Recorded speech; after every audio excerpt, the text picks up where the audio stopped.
And on the team triumphs right around Australia, tonight's stop is at Lake Argyle in Western Australia. So it's right on the Ord River. Well, there wouldn't be a lake there, would there, if they didn't dam the Ord River. And we're at the Discovery Park, and if you really want to spend heaps and heaps of money, there's a sunset and a daytime cruise, and then you can go for a helicopter ride. We just saw the helicopter take off, but I didn't have the camera to show you. And there's an infinity pool that needs maintenance. You look over the side of it, it's pretty yucky. But we're going to have a look at Lake Argyle. Now, most people know Lake Argyle for diamonds, pink diamonds. And any you people who listen to the Super Radio Network, John Laws, remember he was pushing them when they were closing down, saying there's only a limited time. Once they're gone, they're gone.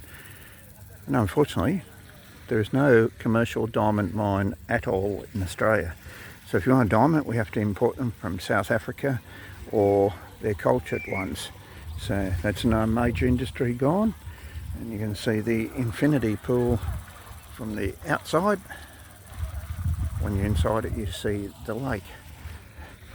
There's a boat that's doing a cruise down there. There's catfish in here. They call them something else when they sell them in the restaurant, because catfish doesn't sound very upmarket.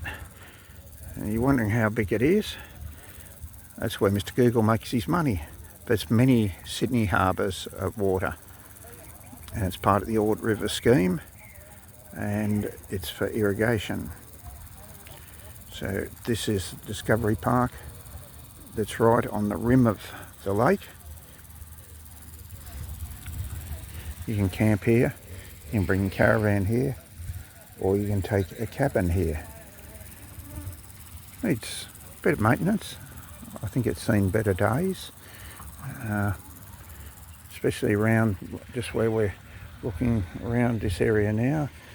Lots of old broken rocks and things like that distract from it, but lovely scenery in the background there, especially if you've been coming out of the Northern Territory and used to pretty flat areas. Comes a bit of surprise. Now, Lake Argyle is about 37 kilometres off the number 1 highway. So if you're coming here, don't expect that you just drive straight into it from the highway. So this is Lake Argyle. Hit the like button, subscribe to the channel. Don't forget to give us a thumbs up and tell us about man-made lakes in your country, or what you know about the Ord River, and whether in fact this scheme in Western Australia should be replicated back in the 18th century by the Bradford scheme. Instead of having all the flooding that we've had on the east coast, the water could have been diverted to inland areas and used for agriculture, used in the towns, and generally to improve the life of the inhabitants, rather than destroy the life of the inhabitants as it's done on the mid-north coast in the recent floods and tropical cyclone Alfred, the rain depression that turned out to be. That water could have all been diverted inland, or the vast majority of it, in the Bradford scheme. But you try and find a politician that thinks more than 4 years in advance, and they're very few and far between. So if you've got a politician, get on to them and ask them whether they're just there to collect their money or whether they're there for the benefit of the country. Hit the like button, as I said some time ago, and subscribe to the channel.